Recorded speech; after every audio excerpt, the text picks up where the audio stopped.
अरुण राजभर जिंदाबाद जिंदाबाद जिंदाबाद राजभर जिंदाबाद जिंदाबाद जिंदाबाद प्रकाश राजभर अरुण राजभर जिंदाबाद जिंदाबाद। ये हर एक नागरिक के भला के लिए, वो जातिवादी लोग जाति के नाम पर काम कर रहे थे, अब हर समाज के लिए, जैसे भारतीय जनता पार्टी एनडीए गठबंधन का नारा है सबका साथ, सबका विकास, सबका विश्वास और सबका प्रयास, तो उसमें भारतीय समाज पार्टी भी एक प्रयास के साथ जुट रही है और हर एक गांव में विकास को मुख्य धारा में जनता को जोड़ने के लिए हम लोग पहल कर रहे हैं। मुझे लग रहा है कि पंचायती राज विभाग में पहली बार एक ऐतिहासिक फैसला हुआ कि जिस गांव में लाभार्थी लोग होते थे आज़ादी के 76 साल में जो लाभ नहीं पाते थे, जीरो पॉवर्टी योजना हम धरातल पर उतार करके सबको लाभ पहुंचाने के लिए हर गांव से 25 लोगों का चयन करने का जो माननीय ओम प्रकाश राजभर जी ने एक फैसला लिया है, इससे हर वर्ग लाभान्वित हो रहा है और उससे विकास की मुख्य धारा में जोड़ने के लिए एक प्रयास जो हमारा है वो सफल हो रहा है। हमारे कार्यकर्ता और हमारे जो आत्मा से आत्मा जुड़ाए हुए जो समर्थक हैं, इन लोगों से छड़ी का मोह हट नहीं रहा था और निर्वाचन आयोग ने कहा कि देखिए आपके कार्यकर्ताओं की उम्मीद है छड़ी, तो ऐसा है कि अब आपको हम चाबी नहीं देंगे, हम आपको चढ़िया देंगे ताकि गांव के लोग छड़ी को याद कर रहे हैं, आप पुनः छड़ी लेकर के जनता के बीच में जाइए। छड़ी खींच के दोबारा फिर से छड़ी चल रही है, पटल पे ला दी। अब पूरे देश की राजनीति में ये छड़ी एक अलग पहचान बनाई। महाराजा सुहेलदेव राजभर की ये एक अलग पहचान छड़ी के द्वारा हुई और भारतीय समाज पार्टी की पहचान छड़ी से है। नमस्कार दोस्तों, सुहेलदेव भारतीय समाज पार्टी के राष्ट्रीय महासचिव अरुण राजभर जी हैं, बहुत बहुत स्वागत है भैया। धन्यवाद। अच्छा अरुण भैया, क्या किस बात को लेकर आज आपका यहाँ पर आना हुआ? आज यहाँ एक शादी का कार्यक्रम था, तिलक का कार्यक्रम था। हमारे यहाँ के कार्यकर्ता हमारे जीवधन सरोज जी के यहाँ लोग बुलाए और हमारे इसमें विशेष आग्रह जो है हमारे प्रतिनिधि जी श्री बृजभान राजभर जी, हमारे जिला अध्यक्ष चंदन राजभर और जितेंद्र राजभर, सभी कार्यकर्ताओं को इच्छा थी कि हम इस गांव में आए और लोगों ने बड़ा उत्साह के साथ बड़ा जोश से यहाँ स्वागत किया। मुझे लगा कि हम लोग का तिलक में नहीं जा रहे हैं, हम लोग किसी सभा में जा रहे हैं, ऐसा यहाँ नजर आया। तिलक उलक आप भी लगाए हैं आप? और यहाँ के लोगों ने तिलक लगा दिया है, वो आने वाले समय का तिलक है। और इस समय हालांकि पिछले कुछ दिनों पहले जो है चुनाव चिन्ह बदल गया था, चाबी कर दिया गया था, अभी छड़ी हो गया पुनः, लेकिन हमने कहीं सोशल मीडिया पे देखा कि मतलब बैग में चाबी है, ऑन पे जो है ऐसा है ना कि देखिए पब्लिक कंफ्यूज में हमारे कार्यकर्ता और हमारे जो आत्मा से आत्मा जुड़ाए हुए जो समर्थक हैं, इन लोगों से छड़ी का मोह हट नहीं रहा था और निर्वाचन आयोग ने कहा कि देखिए आपके कार्यकर्ताओं की उम्मीद है छड़ी, तो ऐसा है कि अब आपको हम चाबी नहीं देंगे, हम आपको चढ़िया देंगे ताकि गांव के लोग छड़ी को याद कर रहे हैं, आप पुनः छड़ी लेकर के जनता के बीच में जाइए। छड़ी खींच के दोबारा फिर से छड़ी चल रही है, पटल पे ला दी। अब पूरे देश की राजनीति में ये छड़ी एक अलग पहचान बनाई। महाराजा सुहेलदेव राजभर की ये एक अलग पहचान छड़ी के द्वारा हुई और भारतीय समाज पार्टी की पहचान छड़ी से है, तो हर एक नागरिक, हर वर्ग के नागरिक छड़ी को अपना सहारा मान रहे हैं और सहारा जो हमारा छड़ी है, तो हम सभी लोगों को आगे बढ़ना है, तो इसी छड़ी के सहारे बढ़ना है। तो हम लोग पुनः निर्वाचन आयोग को धन्यवाद देंगे कि पुनः हमारा, जैसे नहीं कहता है कि भूला हुआ चीज़ अगर मिल जाता है तो उसको जो है भूला हुआ नहीं कहते। तो अभी जो है आगामी उपचुनाव आने वाले हैं, उसको लेकर क्या तैयारियां चल रही हैं? उपचुनाव में हम सभी 9 सीट जीतने का प्रयास कर रहे हैं। प्रयास ये हो रहा है कि ज़्यादा से ज़्यादा 9 सीटों में जीता जाए और उस दिशा में हम लोग काम कर रहे हैं जनता के बीच में। देखिए यहाँ उत्तर प्रदेश में जब विपक्षियों की सरकार होती थी तो यही अयोध्या है, यही बनारस है, यही लखनऊ था। तमाम बड़े शहरों में आतंकवादी हमले होते थे, बम ब्लास्ट होते थे, गुंडागर्दी चरम पर था।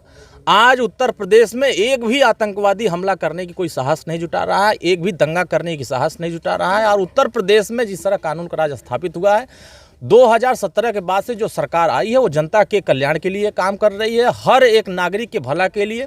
वो जातिवादी लोग जाति के नाम पर काम कर रहे थे, अब हर समाज के लिए, जैसे भारतीय जनता पार्टी एनडीए गठबंधन का नारा है सबका साथ, सबका विकास, सबका विश्वास और सबका प्रयास, तो उसमें भारतीय समाज पार्टी भी एक प्रयास के साथ जुट रही है और हर एक गांव में विकास को मुख्य धारा में जनता को जोड़ने के लिए हम लोग पहल कर रहे हैं। मुझे लग रहा है कि पंचायती राज विभाग में पहली बार एक ऐतिहासिक फैसला हुआ कि जिस गांव में लाभार्थी लोग होते थे आज़ादी के 76 साल में जो लाभ नहीं पाते थे, जीरो पॉवर्टी योजना हम धरातल पर उतार करके सबको लाभ पहुंचाने के लिए हर गांव से 25 लोगों का चयन करने का जो माननीय ओम प्रकाश राजभर जी ने एक फैसला लिया है, इससे हर वर्ग लाभान्वित हो रहा है और उससे विकास की मुख्य धारा में जोड़ने के लिए एक प्रयास जो हमारा है वो सफल हो रहा है।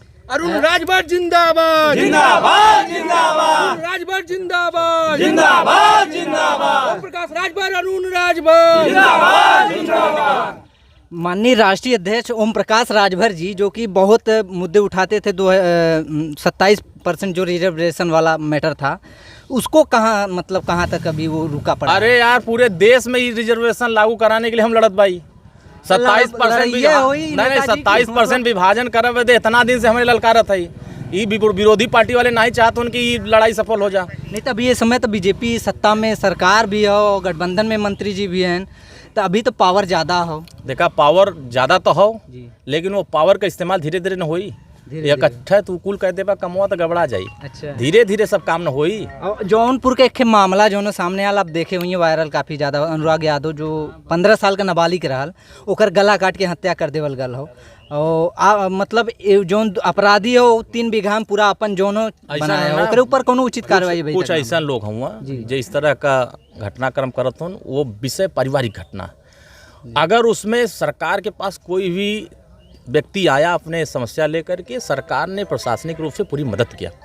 और भरसक हमारा प्रयास है कि हमारे यहाँ किसी भी फरियादी को कोई भी जनता अपनी समस्या लेकर थाने पर जा रहा है तो उसकी रपट लिखी जा रही है, मुकदमा हो रहा है, आगे की प्रोसेस कार्रवाई हो रही है। किसी भी स्तर पर उत्तर प्रदेश किसी कोने में कोई भी जुल्म कर रहा है, अभी बनारस में हत्या गोली चलाया गया, अभी वही यादव गिरफ्तार हुआ जिन्होंने गोली चलाया। जिस जिले में इस समय थोड़ा सा इनका मन बढ़ रहा है, लोकसभा में झूठ फैलाया, नफरत फैलाया, अहंकार बढ़ गई, अब गुंडई चालू हो गई, तो अब वो गुंडई अब ख़त्म हो रहा है। जो भी दोषी पाया जा रहे हैं उनके खिलाफ कार्रवाई हो रही है, इसमें कोई बचेगा नहीं। अब यहाँ उत्तर प्रदेश में कोई अपराध करके बच नहीं सकता है, कोई वो अपराध करके बाहर भाग नहीं सकता है। वो या तो ज़मीन में जाएगा या तो ऊपर जाएगा, ये अभियान चल रहा। तो इसमें अपराधियों के लिए कोई अब जगह नहीं बच रही है। अपराधी अपना जगह तलाश रहे हैं। गरीब का सम्मान, गरीब की सुरक्षा सरकार की प्राथमिकता हो रही है। आपके कहने का मतलब ये है कि मतलब समय लगेगा लेकिन देर आएंगे दुरुस्त आएंगे, कार्रवाई होगी, उचित कार्रवाई होगी। कार्रवाई बेशक होगी। जितने बड़े बड़े अपराधियों पर कार्रवाई हुए हैं, पूर्व की सरकारों में क्या ये उम्मीद कर सकते थे कि कार्रवाई हो सकती है? जितने गरीब के ऊपर ज़मीन लोग झंडा लगा लगा के कब्जा किए थे, आज ये सरकार कितने किसानों की ज़मीन खाली कराई है, जिनकी ज़बरदस्ती दबंग कब्जा किए थे। अभी प्रयास हो रहा है, जो कब्जा किए उनको खाली कराया जाएगा। हमारा प्रयास ये है कि उत्तर प्रदेश में हर एक नागरिक को सम्मान मिले, भागीदारी मिले, हिस्सेदारी मिले और सरकार की योजनाएं उन तक पहुँचे। हमारा प्रयास चल रहा है इसे। और जाते जाते आम पब्लिक या फिर अपने जनता को क्या संदेश देना चाहेंगे? संदेश ये है कि सरकार का लाभ उठाइए और गाँव में विकास जो नहीं हो रहा है, नहीं पहुंच रही विकास, तो उसको पहुंचाने के लिए हमारे तक पत्र पहुंचाइए। विकास गांव तक पहुंचाइए। पत्रवा पहुंची? हाँ, पत्रवा तोरे चैनल के माध्यम से पहुंची। अरुण भैया चला पीछे चला। अरुण राजभर जिंदाबाद, जिंदाबाद जिंदाबाद। एक हाल ही का सिंदूरा में जो कांड हुआ था, सचिन राजभर जो हत्या हुआ था, डॉक्टर था, उसमें कुछ उचित कार्रवाई नहीं हो पा रही। करने के लिए प्रशासन को हम लोगों ने अल्टीमेटम दिया है। 16 तारीख तक अल्टीमेटम है। 16 तारीख के तक पुलिस प्रशासन गिरफ्तारी करेगी और गिरफ्तारी करके दोषी के खिलाफ कार्रवाई करेगी, ये उम्मीद है मुझे। आपको क्या लगता है जो दोषी है दोषी के खिलाफ कार्रवाई होनी चाहिए? चाहिए ना? बिल्कुल होनी चाहिए। कोई भी हो, किसी जाति का हो, उसके खिलाफ कार्रवाई होगी। अरुण राजभर तो जिंदाबाद। यही देखा अरुण राजभर जी रहन और काफी बेवाकी से जो अंदाज रखें और हर सवाल का जवाब बेवाकी से दें। यही तरह के न्यूज आप लोग के चैनल पर मिलत रही। तब तक जय हिंद, जय भारत।